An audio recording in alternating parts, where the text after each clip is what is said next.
Chitram viewers, and welcome once again to Swaha Hindu Perspective, a program prepared and presented by Swaha to allow you, members of the Hindu community and the national community, to share your views and, of course, to hear the views from members of the panel. Once again, we have our senior Pandit Gyandev Prasad, spiritual leader of Swaha Sukh Shanti Bhakti Mandali, and we have the president of Swaha, Pandit Ishwar Madhu Maharaj. So to both Pandits, thank you once again for being here to join in our discussions. And as we begin, we always do so with opening prayer. So I'll ask Pandit Gyandev if he can lead us off this week with just a simple opening prayer. Let's all join. Om Vasudevam Sutam Devam Kansatanam Mardhanam Devaki Paramanandam Krishnam Bande Jagat Guru. Bol Shri Krishna Bhagwan ki jai. Bol Shri Swaha Mata ki jai. So thank you, Pandit. And this week we'll jump straight into our program. The topics would have come out of, or the topics will come out of, two incidents that would have happened today. And the first one is directly linked to, our something that is near and dear to us, which is our temples, our mandirs, our murtis. And in Karep, unfortunately, in Watt Street, today, there was a break-in in the temple. It was shared widely on social media where the murtis were destroyed. And of course, there was camera footage that would have shown the persons actually using a mallet to destroy the murtis. Now, there are two aspects that we can look at. And the first one is that if you look at the legal aspect, of course, there's a legal implication for that. And there's also the spiritual implication. So that, amongst ourselves as panelists, we share our views. And maybe we can look at the legal side of it in terms of, that may be the easier part to deal with. So I'll start with Pandit Ishwar. What are your views on this without getting into much into the spiritual side? I know that, as Hindus, especially as leaders, etc., this is something that will affect us and our sensitivity. So, what are your views on this incident? I sit to our pundits and viewers. So this is something at the Watt Street Temple. The correct name is the Bharatiya Vidya Abhyas Mandali, which is a branch of the SDMS. And it certainly is something that is disturbing, most unfortunate, despicable, in fact, to see that an individual, irrational in his thinking, evil-minded, we may say, would resort to such low actions as to desecrate a temple in this most unholy way, to destroy murtis that are held dear by all the devotees, by all of us, followers of Sanatan Dharma. We love our murtis. And to go in there and in such a brazen way is something that really has struck the hearts of not just the devotees of the Watt Street Temple, but I think every single Hindu and any right-thinking Trinidadian would have been upset seeing that. So as pundits of Swaha, and even as the president of Swaha, I want to say that we are in solidarity with the pundits, all the pundits that go to that temple, the Watt Street Mandir, and the Mahasabha by extension also. We would have expressed those sentiments to the head of the Mahasabha, Mr. Vijay Maharaj, and indeed, he himself expressing similar sentiments, as indeed many others in the national community. The shock, the horror to witness that. And I want to say that an attack on the temple, the Watt Street Temple, is not just an attack on that one temple. We would have seen so many others in recent times. Not too long ago, just a few days ago, the ISKCON temple, Panagyandev reminded us a little while ago, the Watt Street Temple, the ISKCON temple as in Londonville was also desecrated. So these are things that really are upsetting to the Hindu community. And I want to say that we condemn it in the strongest possible way. And I do hope that our viewers will also understand how important it is at a time like this for us as Hindus to stick together, to be united in that which we, condemning actions like this.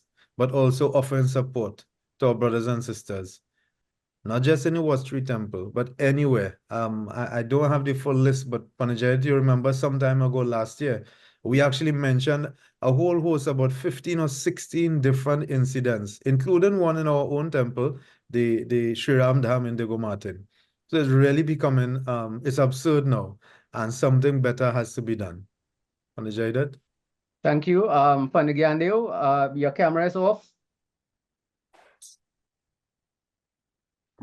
So while we wait for Panagyandev, yes, Panadishwar, and definitely, within our network, as you mentioned, the My Swaha apologies. My apologies. That's okay, Pandit. And if not, our temple, the Gyan Jyoti Mandali in Madras, twice during COVID, we had a break-in, right? One time they stole all of the PA system, a value of about $20,000, all the boxes, mics, everything. And then the second time, in the process of stealing, then they were caught, so that we were able to salvage at that time. But it shows a gross disrespect and disregard for places of worship, definitely. Panagyandev, we have spoken a little bit about this in the past. So maybe you can get a wider perspective. We know that you're well versed and traveled. You have a wider perspective than Pandit and myself. You have lived in India on 2 occasions on scholarship. So that, what we're observing in Trinidad, maybe you can share a global perspective with us on how widespread this issue is. Not just desecration of mandirs and murtis, but the attack on Hinduism and Hindus.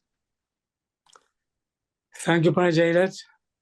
I would like to mention, first of all, that we are in solidarity with the Wall Street Temple for their destruction and damage, because it's not an easy thing. It's like what we popularly call now home invasion. The temple is the home of the Hindu. So when there's an invasion in the temple, and I watched that picture Panjayat posted, where you see the head of the temple actually separate from the body, decapitated. That was disturbing. So in terms of religious liberties and blasphemy, as you call it, things against religion, where it is, there are many things that go against religion. Some people take it lightly, some take it seriously. There are laws in every country. But I go into our website and quite, it's very, very instructive. Which countries have blasphemy laws? I'm not seeing Trinidad and Tobago included in that at all. So that if you march up a temple, you go and curse, you misbehave in a temple, or in a mosque or in a church, I'm not sure. Because they say there are no blasphemy laws in Trinidad and Tobago. According to the website, we're watching here. It may be have updated, I'm not sure. You can correct me, but I'm not seeing it here. And it is among mostly alcohol sardines for the countries. Iran, Pakistan, Afghanistan, Saudi Arabia, they have blasphemy laws. I'm not seeing none in India either. So I find in these places where there are multi-religious, multicultural persons and existent, why are there not blasphemy laws? And I was reading our website also from Trinidad and Tobago, where they're saying even if there were laws, the government will be very reluctant to implement these laws because it'll affect some people negatively and others may complain about it. So in Trinidad and Tobago, all you have to do is just like anybody else, just like our home. We can't say we'll leave our homes open. We have to protect our homes. And we have to come together as a body, just as how we had people coming together, community. We want to put up a gate to prevent entry for anybody else, a gated community. We have to have a gated community in that sense of the Hindus. We have to look after each other. We can't be individuals. Once individuals, there's no progress we'll be taken advantage of. And recently we spoke about that thing in Diwali Nagar, the Hanuman chanting. There was unity there. But let's see unity go forward. People came together, sing Hanuman Chalisa. Are going to come forward to denounce this act, this dastardly act against Hinduism. And any Hindu who says, well, look, it's not my concern. It reminds me of why for 1,000 years they couldn't build a temple in India in Ayodhya. Because when it destroyed temple, other people say, no, it's not my business, I didn't business. It's our business as Hindus. Thank you, Panagyandev, and certainly that's a lot of food for thought, and it's really a cultural issue because as Hindus, we, traditionally we have grown up very, segregated. That we look after our families, we look after the things that matter to us the most. We sit in our homes and pray.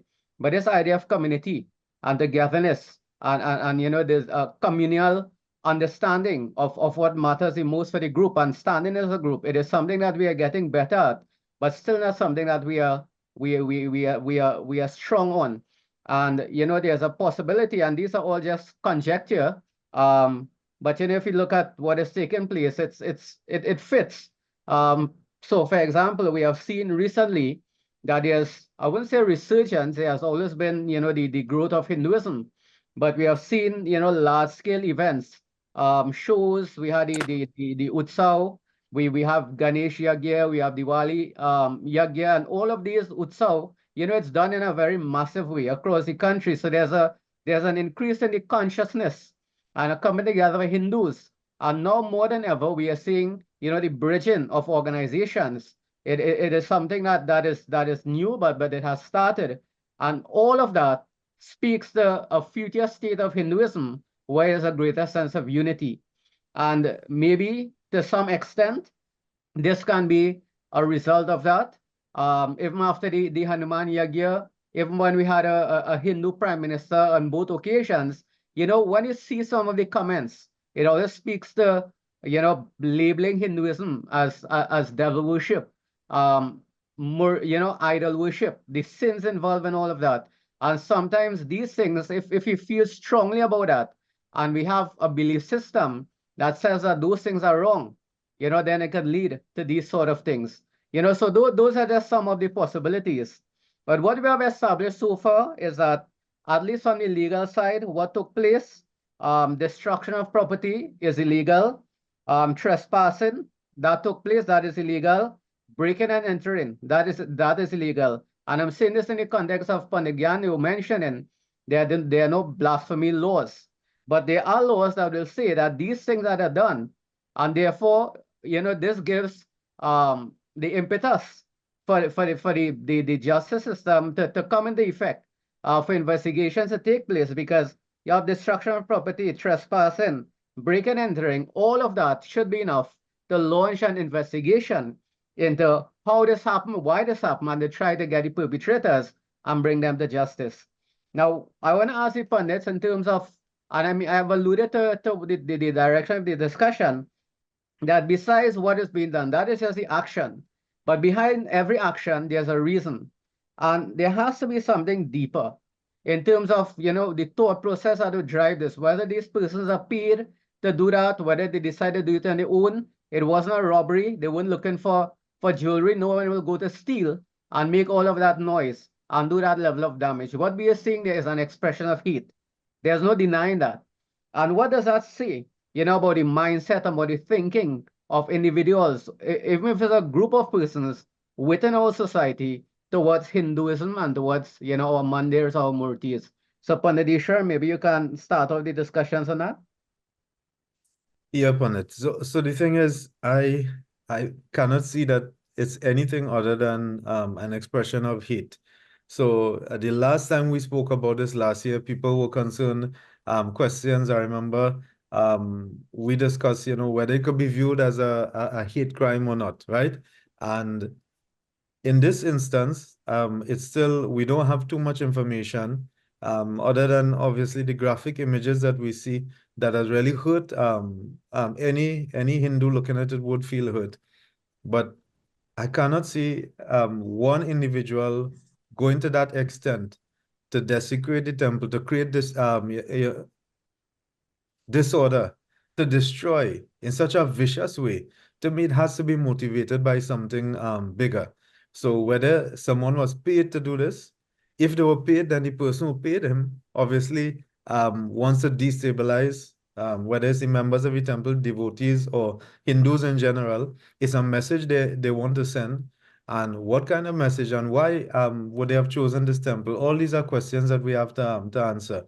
But I want to go back, Panajay, that I don't know. And I'm just hoping that the authorities, the police, are able to, you know, gather more information and get to the bottom of this, or maybe someone will come forward with more information.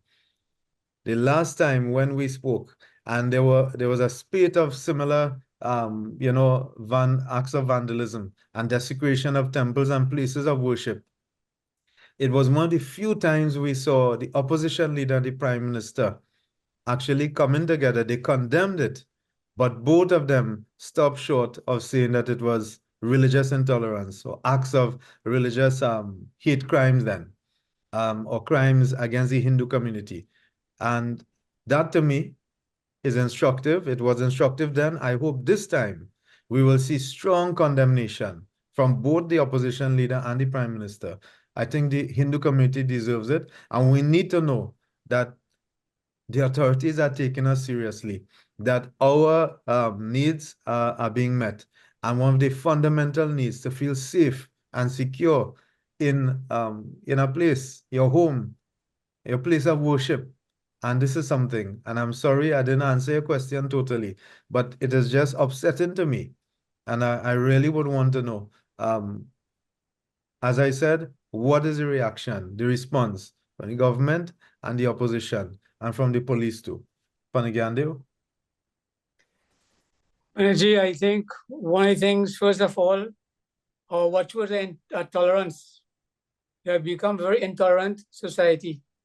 So then it goes back to what special, what you call programs were instituted to make sure there's tolerance in the community. I know they formed the arrow, that's turned out to be a farce.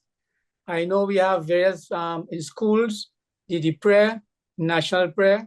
I remember distinctly, when you were supervisor in school, when I wrote to the Minister of Education asking, do not say, we solemnly pledge to legalize to source of my God, is to God. When you bring my God, you bring it in individualistic approach. And that's where people get problem starts. I solemnly pledge to dedicate my life to the service of my, it's not my God. And if you look at the original document, you can look at it right now, bring it up. The original document said God, but we have changed to my God. So when that brings up next point, I remember long ago, I was in Aero, when that time it was something of substance. I was sitting there, and Father Pantin was sitting next to me, and one of his members of my church came. He said, Father, and he bowed to him. Father Pantin said, don't you know he's a priest also? I hadn't told him. He said, why don't you show him some respect? Now that's what we want. The established churches are not in this foolishness about separation. These small churches come up overnight, individuals who become whatever. So we are saying the established churches, the Pentecostal, the Catholics, etc., they are not in this foolishness. So I'm not 100% right, but I'm saying from my experience, when the head of the church can tell you, pay respect to all priests of any religion, then you show that in the church, they are preaching that. But when you have small churches who preach in adultery and what the word? When you worship idolatry, not the adultery, I know. We worship idols, right? So we have to look at it. And I wrote, apart from the Minister of Education, I wrote also asking who it is, the Minister of National Security, has an interest. In America and certain countries, you say something online, right away they know. They reach out your home and say, why did you put this? In Trinidad, do we know what is being said and be preached in these churches, in the temples and mosques? Are they given these kind of sermons which brings animosity in the mind for other religions, other people? So the national security in Trinidad and Tobago, I'm not sure whether they do it. But I'm not sure. But let's say put it this way. I don't think they're doing it because I'm not seeing the result of it. They should be having this kind of interaction to know exactly what is being preached in every religious institution in Trinidad and Tobago. So they're not preaching hate against another religion. They're not preaching blasphemy against another religion. So this is an act of national security. But I'll throw my hat up in the air because there are so many hundreds of people getting killed, so many crime going on, nothing happening. You think anything will happen in this? I throw my hat up in the air and say, oh Lord, help us. Jaidat Baba, Pandit Jaidat. Yes, Pandit, I know it's daunting when you think about it. You know, in the context of what everything that's happening in the country, it may not be a priority, but I guess that is where us as organizations we come in to indicate that, you know, this is a seed or something more destructive and more concerning that is germinating in our country. Pandit, you mentioned the prayer, right? The IRO prayer. Yeah. And you mentioned it says my God, and definitely, you know, that speaks it creates a philosophy of your segregation, mine and yours.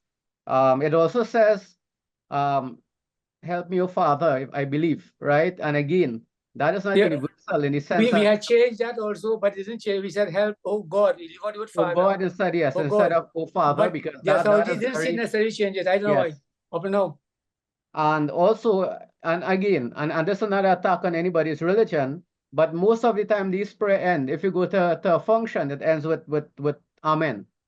And that is Christian in nature, and the prayer is used as a universal prayer, but yet we still don't see that level of respect being shown to other faiths that are there. Um, I remember when Pandit Krishna, who was, will always be remembered for this, when he was offered the Trinity Cross at that time, which was the highest honor, and he refused it because of the name, and he stood his ground, and because of that, it was changed to the Order of Trinidad and Tobago. And again, there was a lot of negative sentiments towards that because in the eyes of the public, Hindus are not seen as forward thinking. We are not seen as progressive people. We are seen as very backward. And that is the impression that is given. And that is why organizations like Swaha, we insist on our standards. We may have less pundits, but we insist that every pundit, whatever we produce out there, has to meet a certain standard so that we represent, Hinduism in the way it is supposed to be represented. It is not ritual performance alone. That is part of it, but there's something deeper. And as a pundit, you need to understand as a leader of people and of society, what are all of these topical issues and how these things are supposed to be dealt with. So Pandit, that I operate definitely, when you delve deep into it, we see areas where it can contribute to this type of mindset.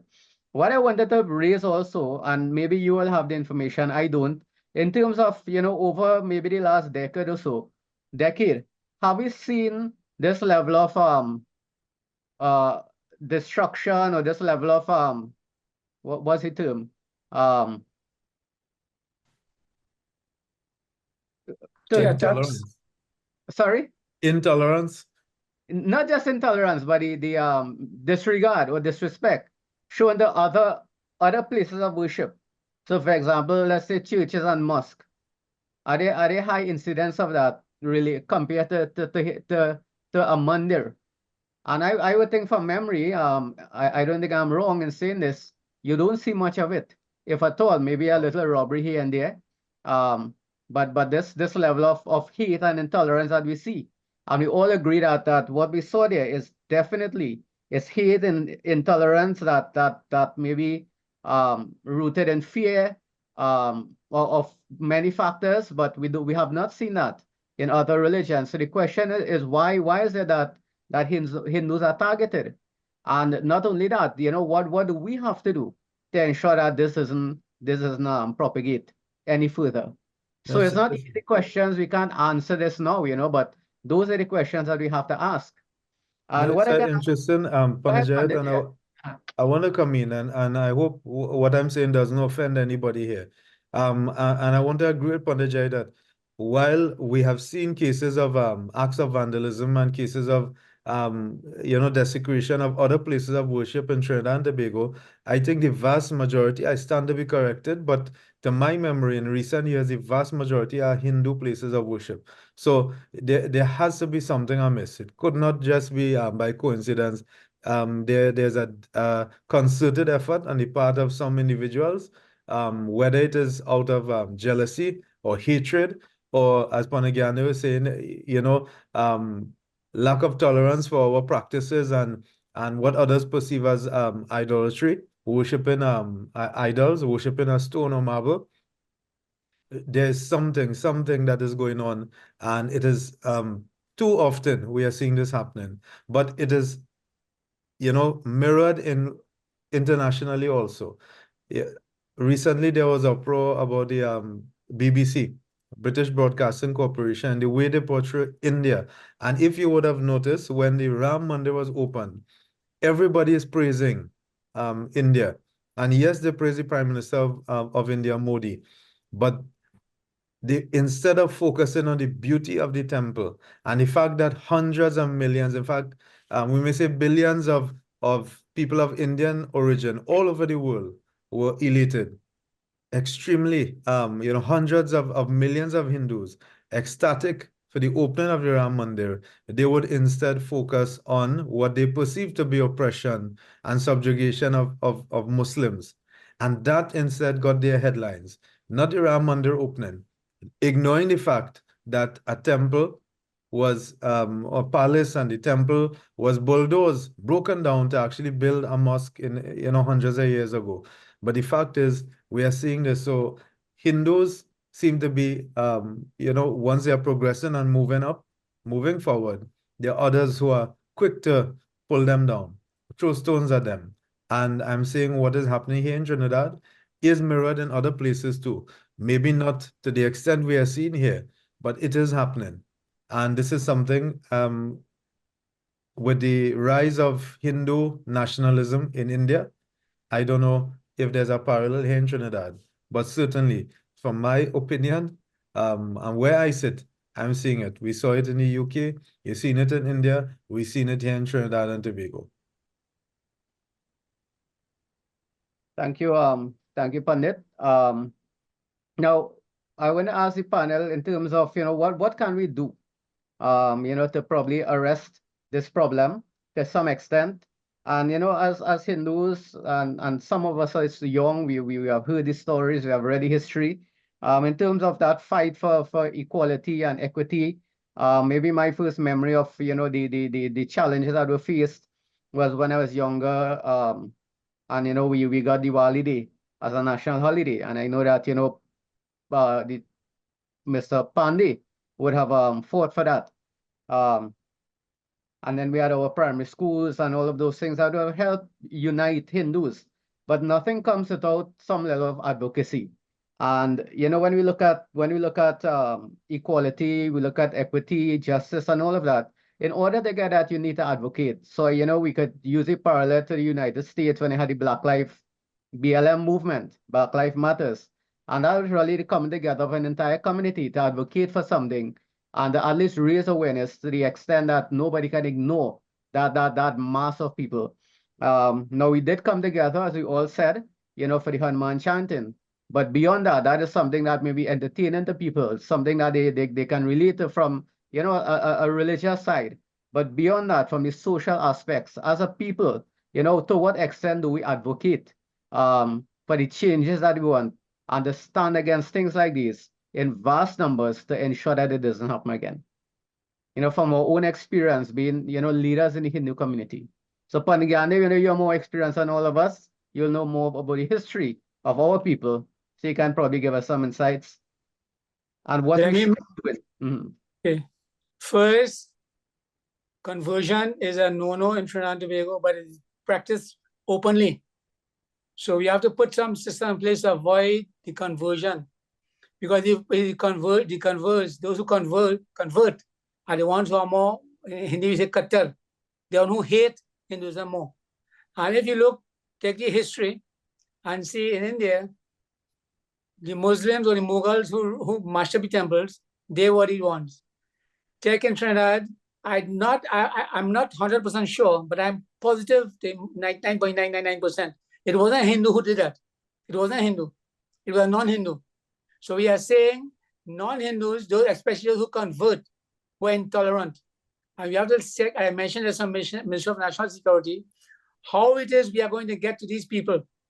Are we going to allow them to just walk across your intolerance and try to tell you, your flag, take it down, come, let me give you the right book, that book is wrong. In your home, you come in your home, do we kind of pass a lot of voice, that kind of thing? You want to preach, you have a temple, you have a mosque, you have a church, go, people go. But why you come to my home, allowed to come to my home and tell me I am a heathen and I am preaching the stone? No. So something has to be done legally. Now, I said again, I throw my hands up in the air because in this country, something to be done legally that may not happen. So we are saying as Hindus, we have to instill, like what happened in India, pride in the Hindu. And I think this is where many people get frightened. When Hindus see what we can achieve after years of being denied our rights, what can be achieved? They just say, Panishwar mentioned that once, there's one person.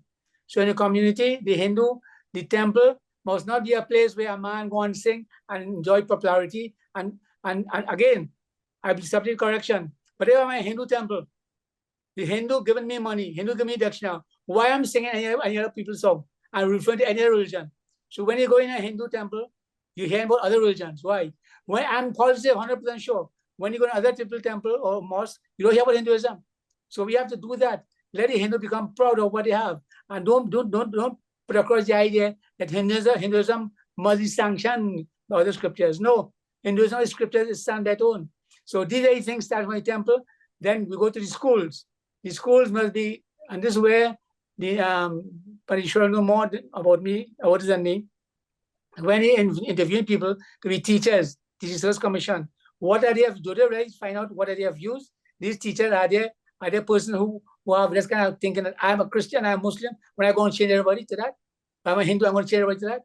It applies across the board. No, you must be teaching a curriculum and everybody support them where they are. And recently I saw, I think there's somebody, I can't remember the name, asking for religious instruction to be introduced in all government schools in all levels. Right now, I think up to standard form 3 they have it. So these schools now be looked at carefully. And also, you mentioned, in any government function, when you have one religion, you're given half an hour, and next one given token presence, that should stop in every government function. And I'm asking those who are in the parliament, those who are in the Senate, and those who are in authority, if they are called, say, no, I'm not coming. If I do that, they have to call me and say, how much time do I have? How much time does the other person have? Must be equal time, and will be treated equally. So all religions will be respected, not one be propagated against the other. So all these and many more things have to be done to make sure this trend stops, because it will continue. People continue bashing Hinduism and attacking temples because they see no what you call political, no, not political, what you call no punishment for that. So I go on Mashaba temple, no punishment. If a Mashaba mosque, believe me, next day something happening. In Mashaba church, believe me, something will happen. But the Hindu Mashab, all right, in Mashab, all right, there you go. That's the history of India. The can't build temple, all right, leave it, it's all right. It's all right, go all about. We have some preachers, some pundits who preach. I'm a pundit, we all are pundits. Just like doctors, you have doctors, you have pundits, Pundits will preach just for their personal benefit. We are preaching for the benefit of Hinduism and the society, basically. Panditji. Thanks. And before I pass to Panditeshwar, I'm maybe both questions can tie Panditeshwar. The first one really is how do we, and I'm sure that at the school you do it. What do we do to teach that level of tolerance, not just for Hinduism, but tolerance has to be across the board, because religion is just one dimension of our society. The word is slipping right now. If you're looking at diversity, demographic, Hindu religion is one demographic. You have ethnicity, you have race, you have gender, you have sex, and you have so many of the others. So that, to me, we are not looking at tolerance towards Hinduism alone, but we are looking to develop a level of tolerance in our youths, the younger ones, for society, because you're going to find differences, you're going to find diversity in all of the different areas. So that at the level of the school, which is really where all change takes place, the most impact happens there. What is being done at that level, Panditji? Yes, so I could talk about what happens in Swaha, and then in my position now as a school supervisor, I'm seeing what the ministry is trying to do and what all schools are expected to do. And it is really VABS, VABs, right? Value, attitudes, and beliefs. This is what they are trying to do. So there's a whole new trust now, cultural transformation. There's an actual policy, the cultural transformation policy, which is mandatory that all schools engage in transformative practices in terms of culture, morals, ethics, values.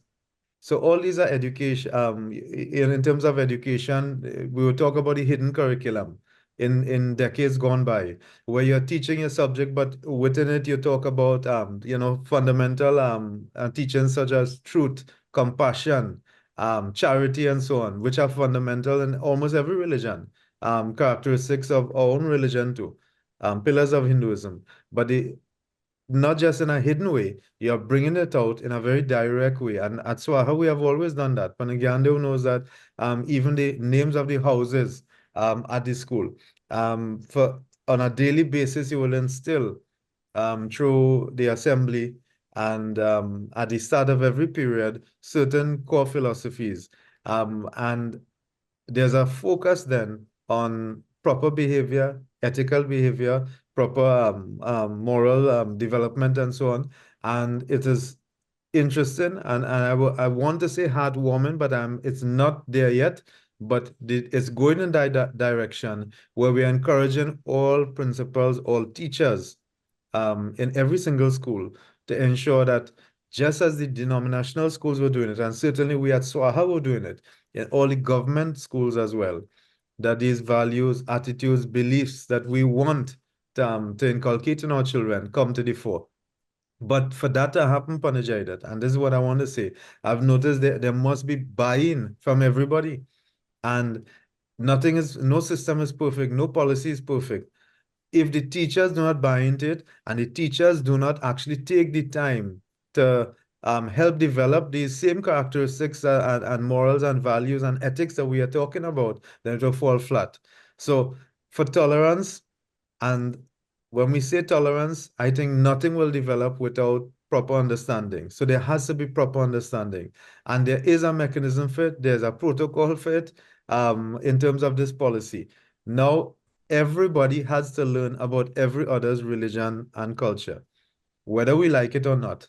It's actually there in black and white. Some other time, maybe we could go, have other educators and go through what this cultural transformation really is all about. But it's nothing new to us. We have been doing it.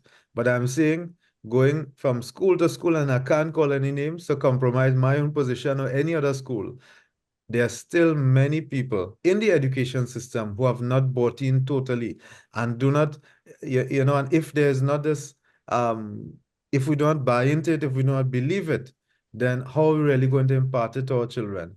And it will take a while to see that change. It wouldn't happen in 1 year, 2 years.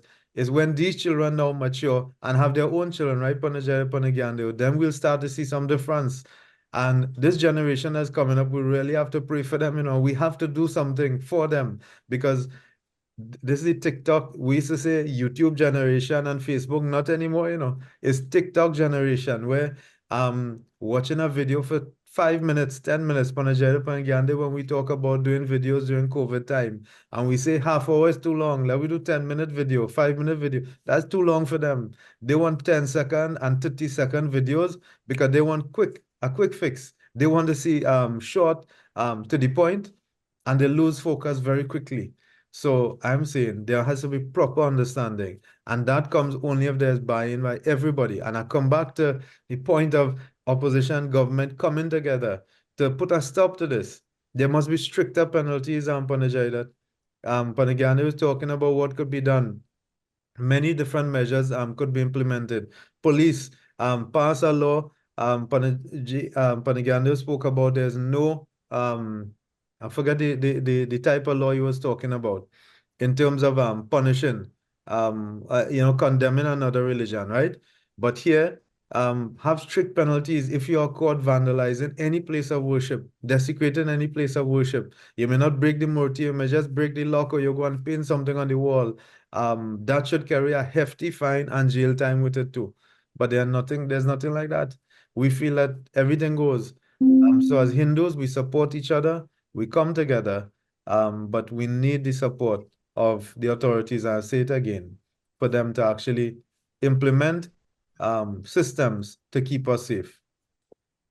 Yeah, Pandit, and my 2 cents on that is, if we have an attitude, if we are respecting religion, and we're not respecting anything else, then all we are doing is complying.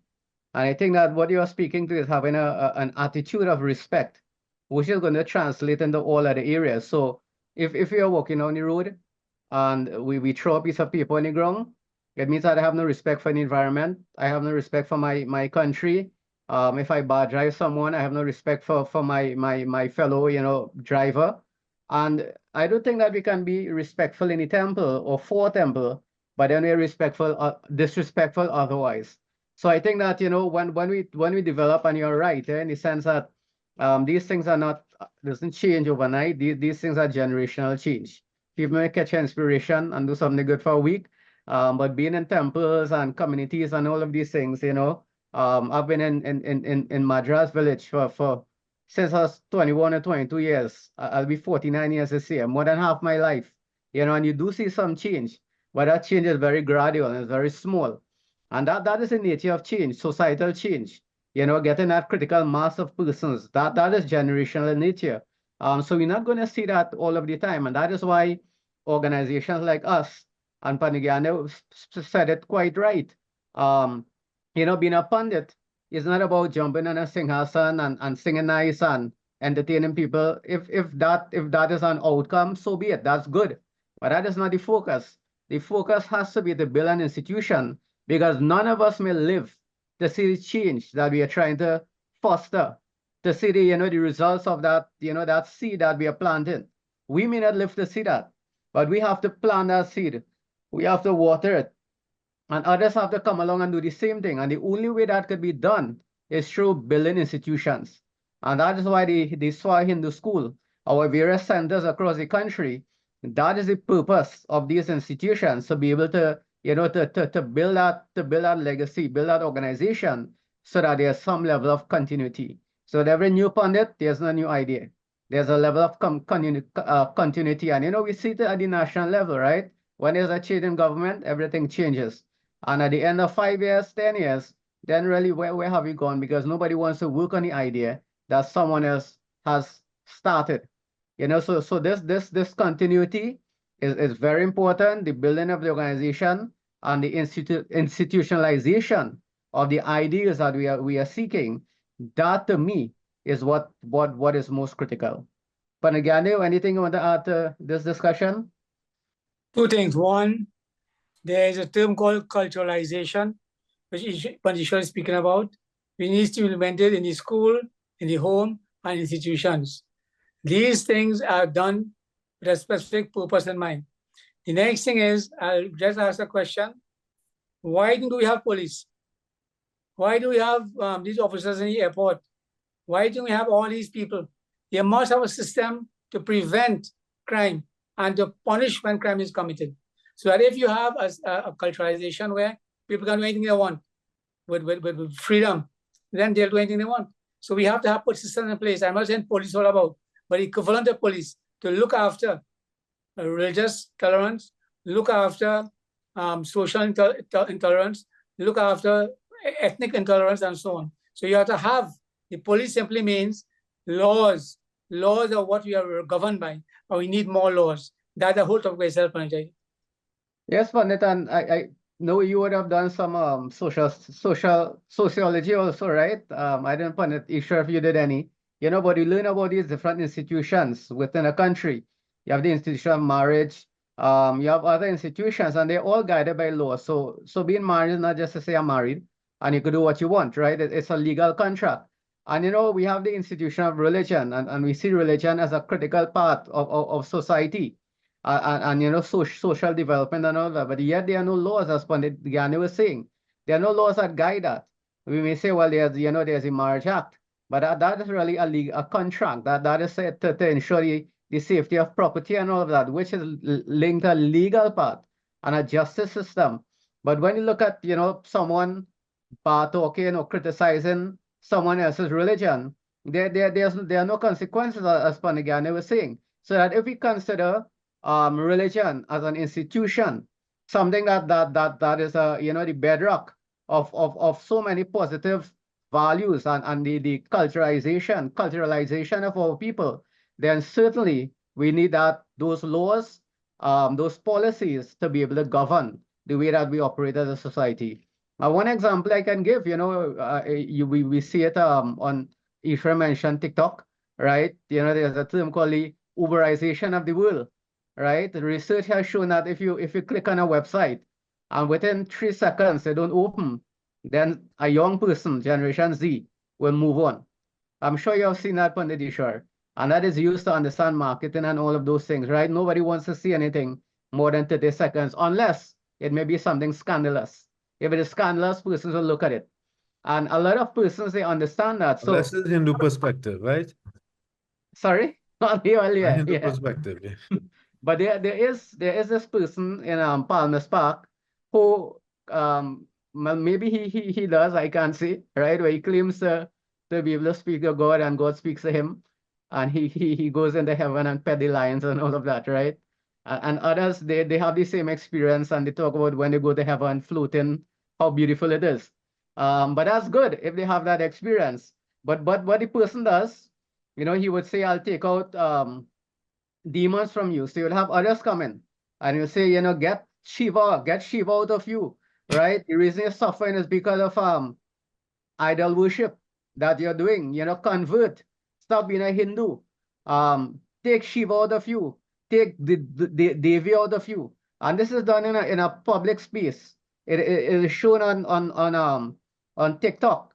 So everyone can see it. And yet nothing is done about that. We have the, what do you call them, Pandit, keyboard warriors, person who will express their dissent on the keyboard, but nobody will do anything actively about it. Nobody will speak out about it, or try to advocate for any laws to prevent these things from happening.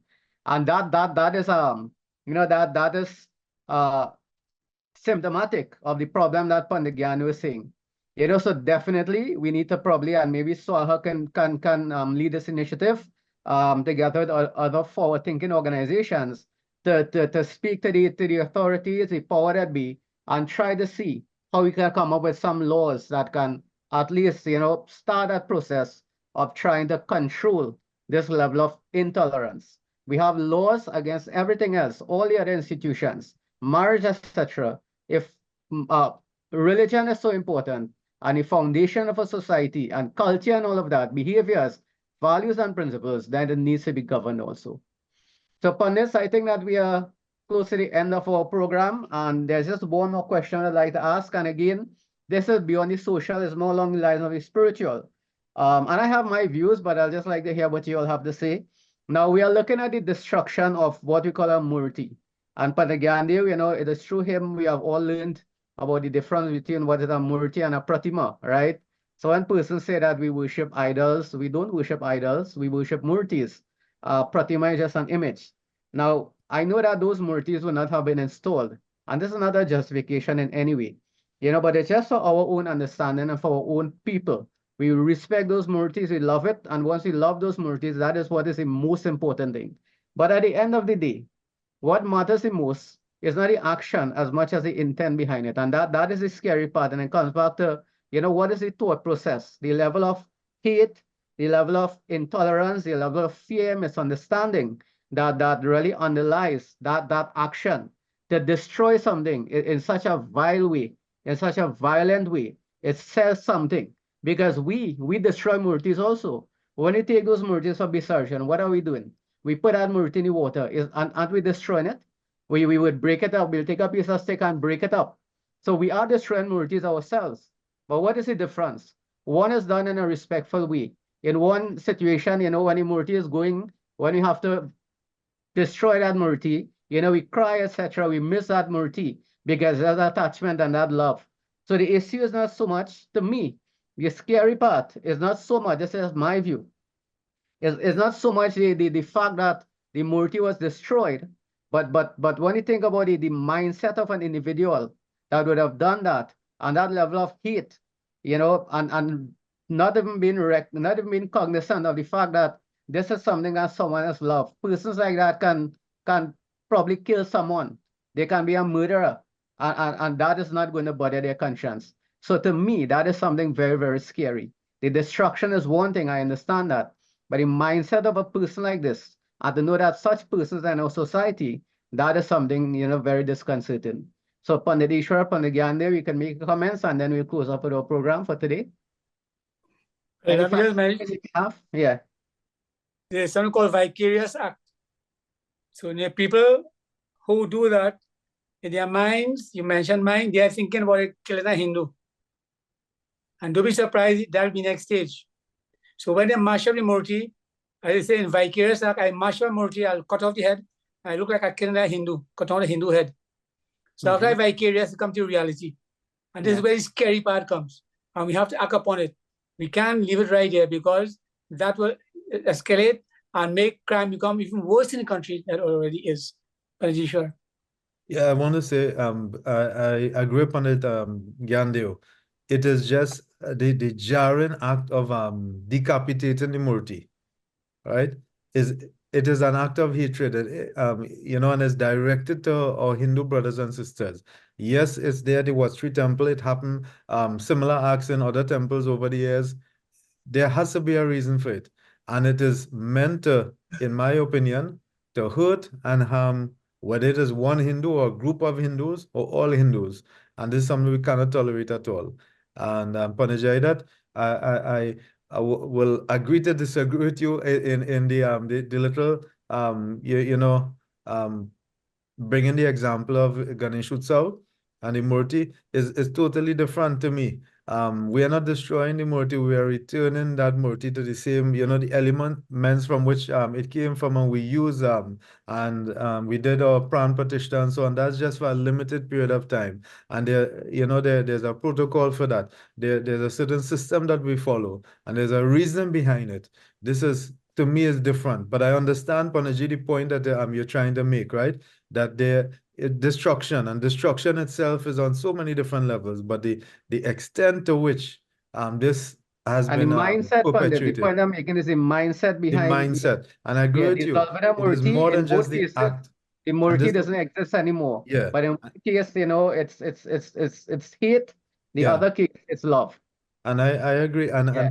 Gandhi was saying something similar to that. This is an act of hate in my opinion.